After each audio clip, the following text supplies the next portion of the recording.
Together, New York, we have renewed our democracy. We have given our city permission to believe again. In our New York, the power belongs to the people. That was 33-year-old Democratic Socialist Zohran Mamdani, who shocked the political world with his victory in the New York Democratic primary for mayor. I'm joined now by House Democratic leader Hakeem Jeffries of New York. Let's start with the big news, Leader Jeffries, out of your hometown. Mamdani won a big victory. Have you endorsed him yet? I have not. We had a conversation on Wednesday morning where I congratulated him on the campaign that he ran, a campaign that clearly was relentlessly focused on the high cost of living in New York City and the economy.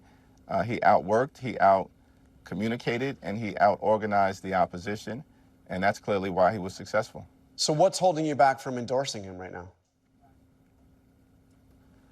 Well, we don't really know each other well. Our districts don't overlap. I have never had a substantive conversation with him. And so that's the next step in terms of this process, to be able to sit down, which we agreed to do in central Brooklyn, discuss his vision for moving the city forward and addressing the issues that are important to the communities that I represent, a very diverse district that I represent in Brooklyn, including many African Americans, many Jewish Americans, many Caribbean Americans who are dealing with a lot of challenges in the city and want to make sure that the next mayor of the city of New York, whoever that may be, is prepared to tackle them. Mamdani calls himself a democratic socialist. He proposed, obviously, big tax increases, free mass transit, free bus fares, government-run grocery stores. Is this the kind of progressive socialism that we're going to see as the future of the Democratic Party, or is this unique to New York City? I think that one of the things we've been clear about from the very beginning as House Democrats is that we need to relentlessly focus on addressing the high cost of living in the United States of America. This country is far too expensive for working class Americans, for middle class Americans, for all those who aspire to be part of the middle class. Imagine a country where every single hardworking American taxpayer can afford to live the good life, work hard, play by the rules, have a good paying job, good health care, be able to afford a home, educate your children, go on vacation every now and then, and one day retire with grace and dignity. The good life, the American dream. That is not accessible to everyone. And so I think it will continue to be important for all of us on the Democratic side to address relentlessly the issue of the lack of affordability in this country. Donald Trump promised to lower costs on day one. Costs haven't gone down, they're going up. In fact, the guy is crashing the economy in real time, imposing these reckless Trump tariffs that are going to increase costs by thousands of dollars a year, and he may even drive us toward a recession. You mentioned the diversity of your district, including a lot of Jewish constituents. Mamdani has made comments that some have said veer towards anti-Semitism.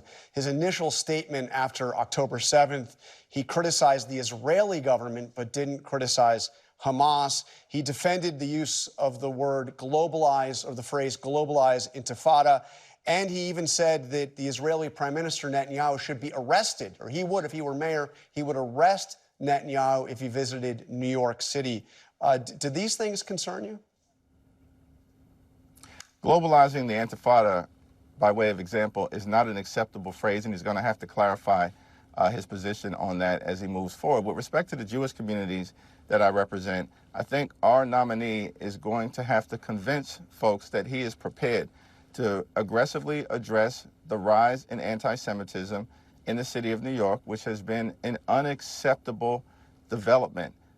And any mayor, whether you're a Democratic mayor, a Republican mayor, an independent mayor, has got to commit to the safety and well-being of all of the people of the city of New York.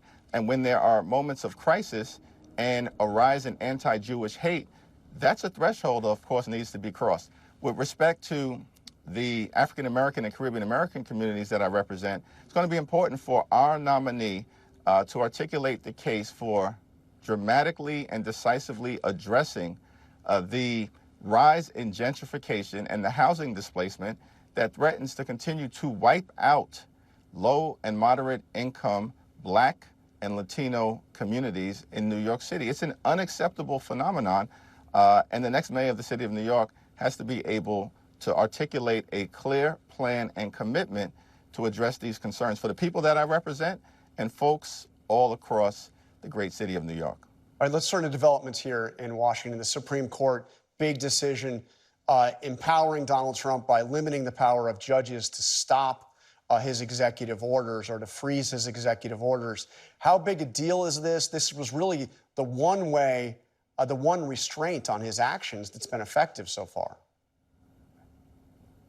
Well, it was an unfortunate decision from a procedural standpoint as it relates to what should have been a very clear case. If there is any instance where nationwide injunctions are appropriate, it would be in a manner like what we've just experienced in terms of birthright citizenship, which is clearly a part of the Constitution. If you are born as a child in the United States of America, you are a citizen. So it was a procedural setback that was quite unfortunate, and it was a reckless decision in my view. However, in terms of the fight judicially to protect birthright citizenship, that remains alive and well. And we're just going to have to intensify our efforts now in district court after district court, or to get a class action certified on behalf of people who may be adversely impacted by this reckless Trump executive order. And you were at the briefing, the classified briefing Friday on Iran and on the U.S. airstrikes. Did you get satisfactory answers? And do you have a sense now? Was the program really, I mean, President says obliterated, but what did you learn? Well, let's be clear.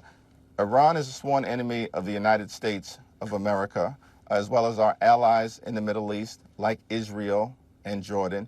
And we can never allow Iran to be a nuclear-capable power. That said, there are a lot of questions that remain unanswered, in my view, as it relates to the actions that the Trump administration took relative to Iran.